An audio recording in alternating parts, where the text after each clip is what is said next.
श्री राम, हर हर महादेव दोस्तों। तो आज हम स्टार्ट करने जा रहे हैं गरुड़ पुराण सुराधर। ये गीता प्रेस द्वारा लिखित है और इसमें हमें ये पता चलेगा कि मनुष्यों के पाप का उन्हें क्या फल मिलता है और पुण्य का उन्हें क्या फल मिलता है।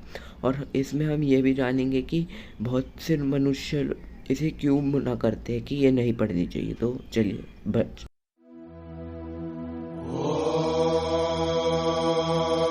जहाँ जीवन है वहाँ मृत्यु भी निश्चय है। जात सही ही ध्रुवो मृत्यु ध्रुवम जन्म मृतस्य च। अर्थात जो प्राणी जन्म ग्रहण करता है उसे समय आने पर मरना भी पड़ता है और जो मरता है उसे जन्म लेना पड़ता है।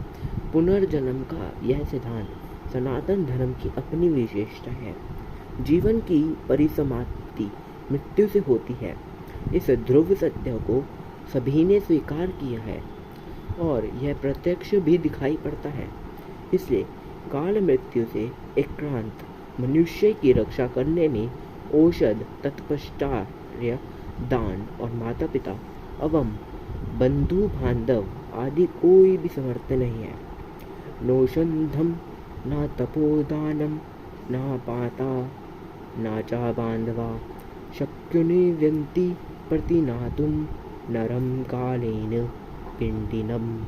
अर्थात जीवात्मा इतना सूक्ष्म होता है कि जब वह शरीर से निकलता है उस समय कोई भी मनुष्य उसे अपने चरम चक्षुओं से देख नहीं सकता और यह जीवात्मा अपने कर्मों के भोगों को भोगने के लिए ही एक अंगुष्ठ पर्व परिमित अति माहिक सूक्ष्म अर्थात अति निंद्रिय शरीर धारण करता है।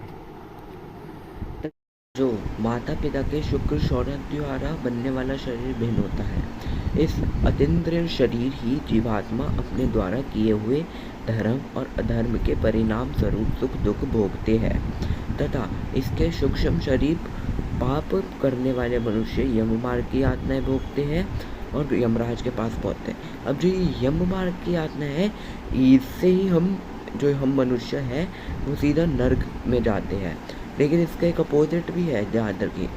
और जो अच्छा पुण्य करेगा वो धर्मराज धर्म की जन प्रसन्नता पूर्वक सुख भोग करते हुए धर्मराज के पास जाता है। अब इसका हम आगे और पढ़ेंगे जब हम पहले, दूसरे और तीसरे अध्याय पढ़ेंगे। और फिर साथ ही यह बात भी ध्यान देने योग्य है कि केवल मनुष्य ही मृत्यु के पश्चात अतिवाहिक सूक्ष्म शरीर धारण करते हैं और इसी शरीर को यम पुरुष द्वारा यहाँ पथ्य यमराज के पास ले आ जाता है, अन्य प्राणियों को नहीं, क्योंकि अन्य प्राणियों का यह सूक्ष्म स्वरूप प्राप्त नहीं हो। तत्काल दूसरी योनियों में जन्म पा जाता है। पशु पक्षी आदि नाना तरह के योनियों के प्राणी मृत्यु के पश्चात वायु रूप में विचरण करते हुए पुनः किसी योनि विषय में जन्म ग्रहण करते हेतु योनि के गर्भ में आ जाते हैं। केवल मनुष्य को अपने शुभ और शुभ कर्मों का अच्छा बुरा परिणाम इस लोक और परलोक भोगना पड़ता है। अब ये मैं आपको एक बार समझा दूं कि ये ऐसा क्यों होता है, क्योंकि जो पशु पक्षी है ना वो चाहे कितने भी पाप करे लेकिन उन्हें कभी भी यम मार्ग और धर्मराज के बाहर नहीं जाना पड़ता, क्योंकि वो 84 लाख योनियाँ भोग के ही अब जाएंगे। 84 जैसे हमें पता है कि 84 लाख योनियाँ भोगने के बाद ही हमें मनुष्य शरीर मिलता है और वो हम लोग नशा दारू इन सब में उड़ा देते हैं और ख़राब कर देते हैं, इसलिए हम पशु पक्षी के रूप में जन्म लेते हैं। तो फिर भगवान ने ये किया कि पशु पक्षी कभी भी यम मांगने आएंगे, अब वो सीधा तभी आएंगे चाहे वो कितने भी अच्छे कर्म करके बैठे हो, वो सीधा मनुष्य रूप में ही आएंगे। तो इसलिए हमें अच्छे कर्म इस मनुष्य शरीर में करने चाहिए। अपने कर्मों के फलस्वरूप मृत्यु के पश्चात जीवात्मा सूक्ष्म शरीर धारण करके ही स्वर्ग या नरक भोगता है और तत्पश्चात उसका पुनर्जन्म हो जाता है। यहाँ उसे मोक्ष की प्राप्ति और मोक्ष की प्राप्ति हमें वैकुंठ धाम में जाके मिलती है। उसके लिए हमें विष्णु भगवान का हर दिन स्मरण करना चाहिए। भारतीय निशाने परलोक के दर्शन पर विशाल विचारें प्रस्तुत की है। हमारे शास्त्रों ने पुराणों में मृत्यु का स्वरूप मरणासन व्यक्ति की अवस्था और उसके कल्याण के लिए अंतिम समय किए जाने वाले कृत्यों तथा विविध प्रकार के दोनों आदि के निरूपण हुआ है।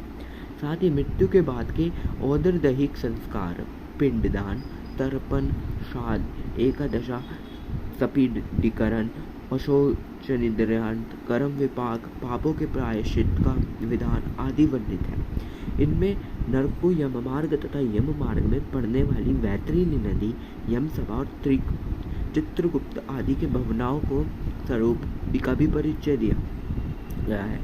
इसी प्रकार स्वर्ग, वैकुंठ आदि लोक के वर्ण के साथ ही पुरुष पार्थुष्ट यानी अर्थ, काम और मोक्ष को प्राप्त करने के विविध साधनों निपुण हुआ है और जन्म मरण के बंधन से मुक्त होने के लिए आत्मज्ञान का प्रतिपादन भी प्राप्त है।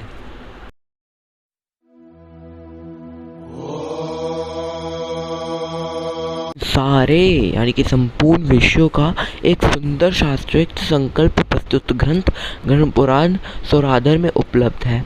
यह 16 अध्यायों में सुगीप्त है।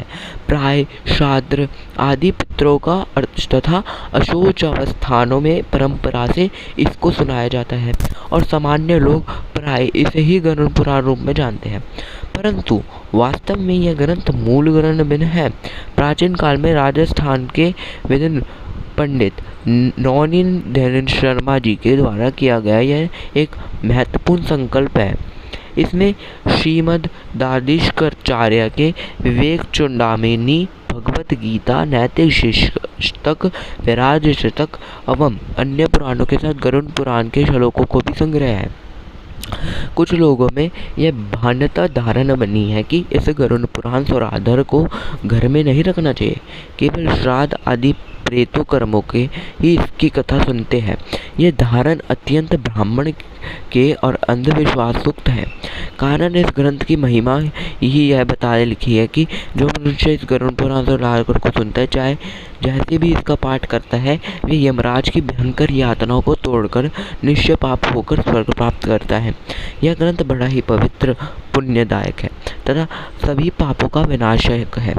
अब हम सुनने वालों को समस्त कामनाओं के पूरक इसके सदैव श्रवण करना चाहिए। पुराणम गरुड़ं पुण्यम पवित्रम पापनाशनम त्रिवताम कामरुतारम शताव सर्वदेही।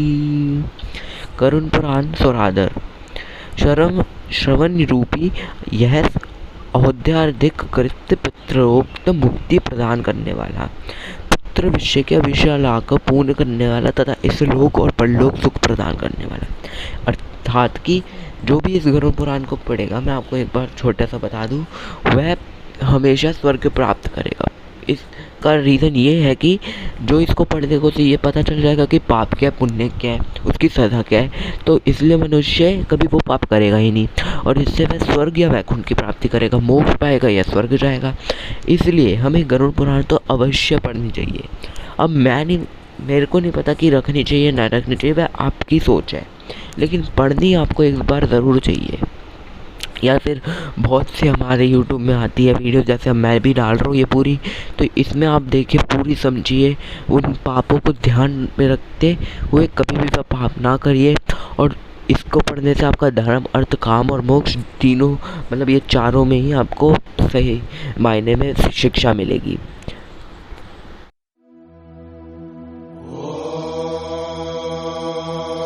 तो लोगों की नज़रों में गरुड़ पुराण तो बहुत ही ऐसा है कि इसे किसी को पढ़ना भी नहीं चाहिए, क्योंकि इसमें जो लिखा है कि तुम्हारे पाप होंगे, उससे तुम्हारे को ये पनिशमेंट मिलेगी, तो लोग इससे ना थोड़ा घबरा जाते हैं, इसलिए वह लोग इसको पढ़ने से मना करते हैं। और जब से हमारी नालंदा यूनिवर्सिटी को जब से मुग़लों ने हटाया, तब से गरुड़ पुराण का जितना भी प्रभाव था वो बहुत ही कम होता जा रहा है, क्योंकि इसको ब्रिटिशर्स और मुग़लों ने हमारे दिमाग में यह डाल दिया कि इसे पढ़ने से हर मनुष्य को बड़ा अजीब सा फील होएगा और ये किसी को पढ़नी नहीं चाहिए, मृतक लोगों की समय ही पढ़नी चाहिए, या किसी के घर में दहन हो गया या कुछ भी हो गया है। लेकिन ऐसा नहीं है, ये हमेशा जीवित लोगों को ही पढ़नी चाहिए, क्योंकि इसमें जो लिखा है कि तुम्हारे पाप ये है, तुम्हें ये सज़ा मिलेगी, तुम्हारे पुण्यों से तुम्हें ये चीज़ मिलेगी, तो इसलिए तो हम मनुष्यों को ये पढ़नी चाहिए। और इस पे कभी भी हमें ये नहीं सोचना चाहिए कि हमें ये नहीं पढ़नी चाहिए। इसलिए हमारे जो गीता प्रेस गोरखपुर है, उन्होंने सारे पुराणों को करा हुआ है, और मैं जो ये चैनल है इसमें सारे पुराण, सारे वेद, उनका ज्ञान दूंगा।